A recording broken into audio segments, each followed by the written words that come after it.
কিশোরগঞ্জের ভৈরবের আগানগর ইউনিয়নের লুন্দিয়া এলাকায় ইমাম হোসেন নামে এক কিশোরকে কুপিয়ে হত্যা করা হয়েছে।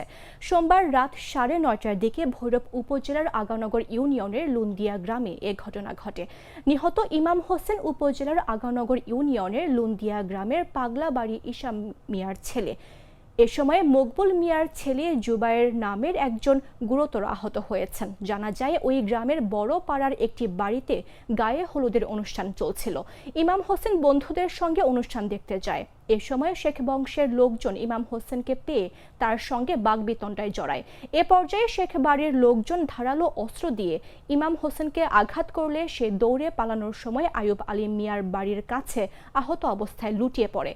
পরে স্থানীয় লোকজন গুরুতর আহত অবস্থায় তাকে উদ্ধার করে ভৈরব উপজেলা স্বাস্থ্য কমপ্লেক্সে নিয়ে গেলে চিকিৎসাধীন অবস্থায় সে মারা যায়।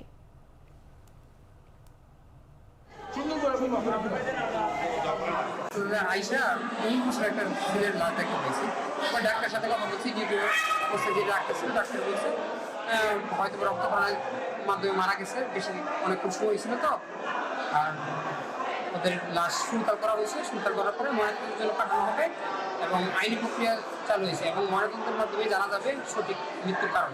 ইমাম নামে 17 বছরের একটা ছেলে রাত 11টার সময় আসে আহত অবস্থায়, সাথে তার প্রচুর রক্তক্ষরণ হচ্ছিল পেশেন্টের। তো আমাদের কাছে যে অবস্থায় আসে পেশেন্টের হচ্ছে কোনো ব্লাড প্রেশার, পালস রেকর্ডেবল ছিল না, নন রেকর্ডেবল ছিল, পিউরিন ডাইলেটেড অবস্থা ছিল। সেই অবস্থায় আমরা যখন পাই রোগীটাকে, আমরা প্রাথমিক যে ম্যানেজমেন্ট আমরা সবটাই আমাদের এখানে করা হয়, স্যালাইন দেওয়া হয় 2 হাতে 2 লিটার। তারপর হচ্ছে পেশেন্টটাকে আমরা উন্নত চিকিৎসার জন্য ঢাকা মেডিকেল কলেজে রেফার করেছিলাম। গ্লিটারের টুইন লেমন ও অ্যান্টিব্যাকটেরিয়াল ফর্মুলা বাসনকে চকচকে জীবাণুমুক্ত করে আমাদের দেয় গ্লিটার গ্যারান্টি।